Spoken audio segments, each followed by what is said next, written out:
All right, let's talk about something we all use every single day, but probably never give a second thought to: digital forms. We're going to pull back the curtain and look at the hidden design choices that make the difference between a form that just flows and one that makes you want to pull your hair out. You know the feeling, right? We've all been there. You're trying to do something simple, maybe buy a concert ticket or sign up for a newsletter, and the form is just impossible. It's confusing, it's clunky, it keeps giving you errors. That feeling of pure rage, it's not your fault. It's actually a design failure. So, to figure out why some forms are great and others are just terrible, we have to look under the hood. We need to see what's really happening behind the screen. Because every time you type your name into a box and hit submit, you're kicking off this little three-step journey for your data. Okay, so first up is data capture.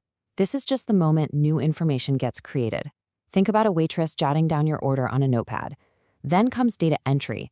That's when you translate that info into a format a computer can understand, like the waitress punching the order into the register. And finally, there's data processing. That's when the computer takes over and does its thing with the information you just gave it. Now, that first step, data capture, it usually starts with something called a source document. And I know that sounds super technical, but it's really not. It's just the original place the data was first written down. It could be a paper application, a receipt from a store, an invoice. It's basically the blueprint for the digital info that comes later. So how do we get that info from the real world, from our brains or a piece of paper, into the machine? Well, the data entry part is way more than just us tapping away on a keyboard. There are a bunch of different ways to do it, and, some of them are pretty slick. Let's start with the stuff we all know. The methods we use every single day, the ones that are totally manual and need us to do all the work. Yeah, of course, you've got your keyboard and mouse. The touch screen on your phone is a huge one. Those little terminals at the checkout counter. And more, we're just using our voices, right? Dictating a text or talking to a smart assistant. These are the classic workhorses of data entry. But here's where things get really interesting.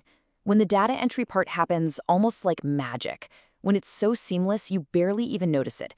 This is where the machine starts doing the heavy lifting for us through what's called automatic data capture. This is the really cool stuff. Think about the barcode scanner at the grocery store. Beep! And all the product info is right there, instantly. Or OCR, that's the tech that lets you scan a PDF and it magically becomes editable text.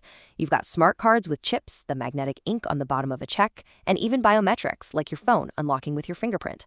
All of these are capturing data without a person having to type a single thing. So, knowing how the data gets into the system is one thing, but making that whole process feel easy and natural for a human, well, that's a whole other story. It's an art, really, and it all boils down to following a few simple but really powerful rules. And this just lays it all out, doesn't it? The difference between a nightmare and a dream. A bad form is all over the place, making you jump around. A good one? It flows logically, top to bottom, left to right. A bad form makes you type out every little thing. A good one minimizes that. And here's a big one. A smart form only asks for what it really needs. It doesn't make you do math that the computer could do in a nanosecond. And maybe most importantly, a good form actually has clear instructions. What a concept, right? Now, to build these smart, easy-to-use forms, designers have this whole digital toolbox full of different controls. And believe me, picking the right tool for the job is absolutely critical to getting that smooth, effortless feeling.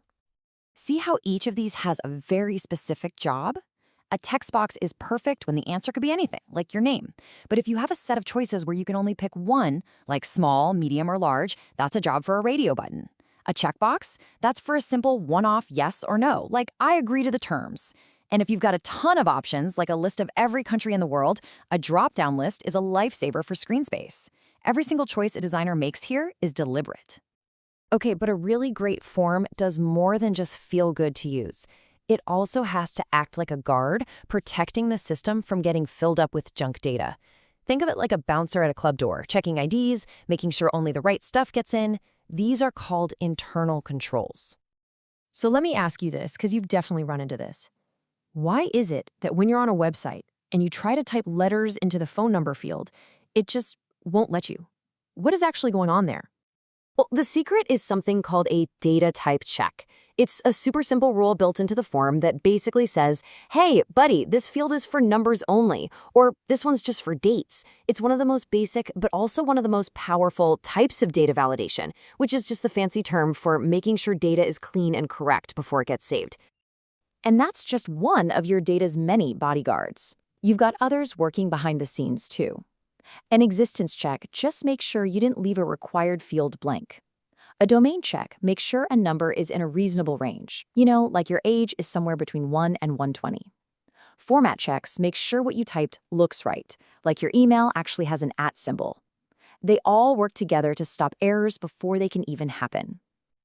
And really, that's the whole point, isn't it? When all of this stuff, the logical flow, the perfect controls, these invisible data guardians, when it all comes together just right, you don't even think about the form. You just glide through it. The whole experience is seamless. It just works. So I'll leave you with this. The next time you're filling out a form and it feels surprisingly easy, just pause for a second. Take a look. Can you spot the smart design? Can you see why they chose a drop-down list or why it won't let you type letters in the zip code? Because now you're in on the secret. You can see the hidden genius at work. Thanks for watching.